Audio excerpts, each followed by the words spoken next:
Oh, I'm super excited. Survivor 50 is starting early. Wait, what? It's Send Help? Okay.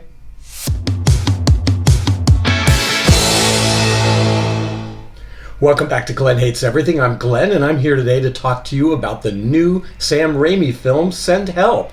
His return to the horror thriller genre since Drag Me to Hell. It's been a minute. He's been off in the big leagues doing that Wizard of Oz, whatever that was, and those Marvel movies. He was playing with Spider-Man, and this is him getting more back to his roots with like the Evil Dead movies, or even A Simple Plan, which I think is a much more grounded thriller than the gonzo experience of Evil Dead, but still fantastic and still thrilling. I'm happy to report that Sent Help is a fantastic return to form. I love this movie so much.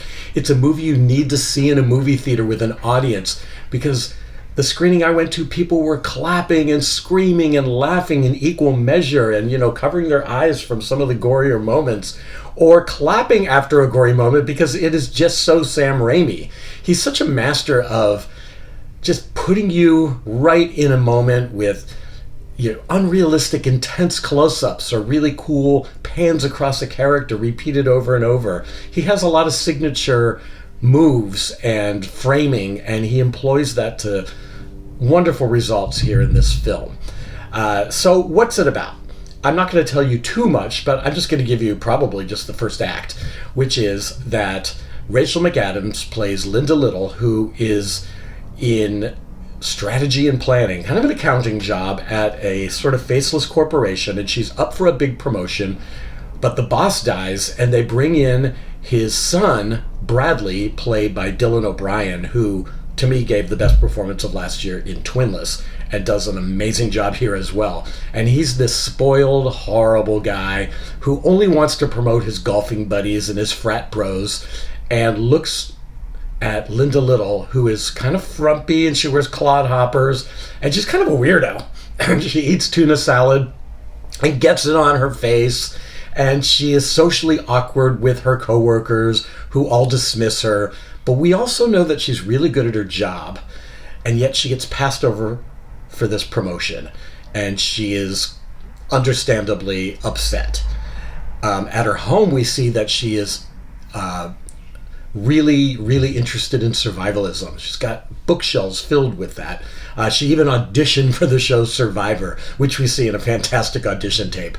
And if you didn't know already, that's like my favorite show. And so this movie is so in my wheelhouse, just to see Survivor played out in this way. It's kind of what you get. You get Survivor meets Castaway meets Misery meets Triangle of Sadness meets some other films that I'm not thinking of at the moment, but it really is a big mishmash of that, all filtered through the Sam Raimi of it all. And these writers do a great job of fitting into that as well, with just some extreme moments and then tonal shifts to where it's almost like Romancing the Stone at times, just a rom-com, and then you're switching loyalties and you're not sure, who to root for. But I got ahead of myself. So Bradley decides to take Linda on a work trip to ostensibly prove her mettle, but he really just intends to use her and chew her up and spit her out.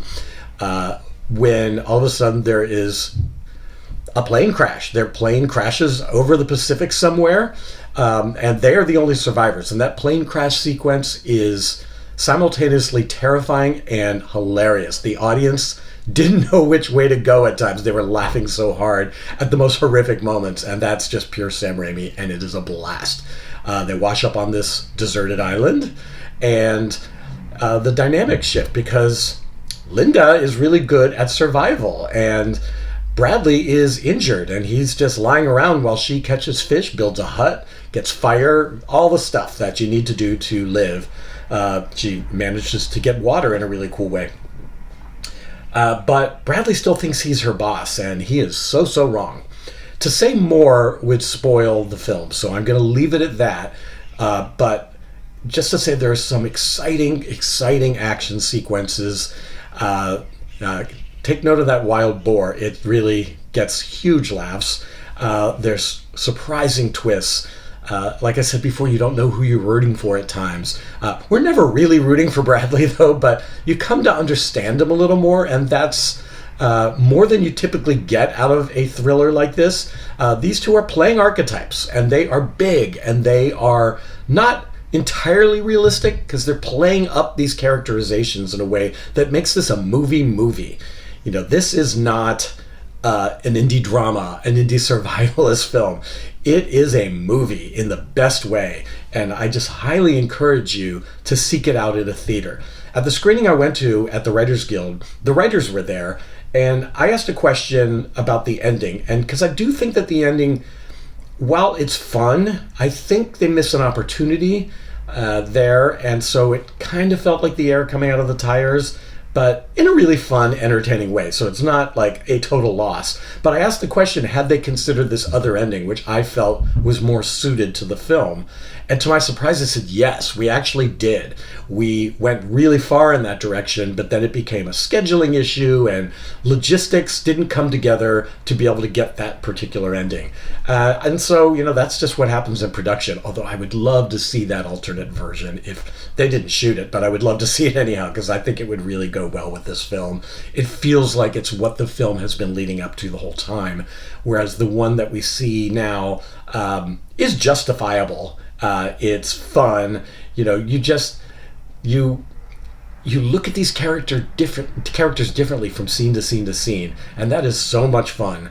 It's violent for sure, but I find it more thrilling than violent. It's just so enjoyable. I was so happy to see a January movie this good, especially after the greatness of 28 Years Later, The Bone Temple. We've got two solid horror thrillers in the month of January, which just doesn't happen all the time. Although horror and foreign language films often do well in January, while all the Oscar bait films are, spreading out across theaters everywhere in anticipation of the Oscar ceremony. But we do have something here that I hope catches on. It's original. It's not a comic book film. And you've got these fantastic performances. Rachel McAdams finally gets to go completely bonkers gonzo, crazy survivalist mode, just having the time of her life while still retaining that kind of weirdo characterization. So it's not like she discards it. Somebody who is kind of an outlier doesn't just suddenly transform. And so she retains those weird, interesting quirks. I love the way she listens as an actor. I've said this in the past about her. She is one of the best listeners. I thought she did such a great job in Are You There, God? It's Me, Margaret. Just the way her character listens to other people. And she is in full force here doing the same. Dylan O'Brien, he's not as grounded and realistic as he was in Twinless, where your heart went out to him. This is a showy performance. It's filled with that obnoxious, horrible, entitled laugh, and it's also filled with amazing tears and fear and defiance and everything you want.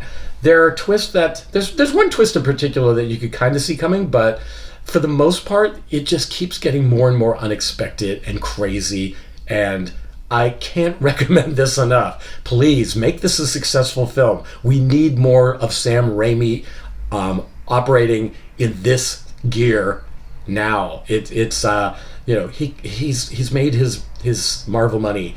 He should just go back to making these crazy thrillers, which is him at his best. And look out for that cameo from one of his regulars. It's a blink and you miss it moment, and it's not live action either, so you got to really watch for it. But one of his stars does appear, one of his past stars.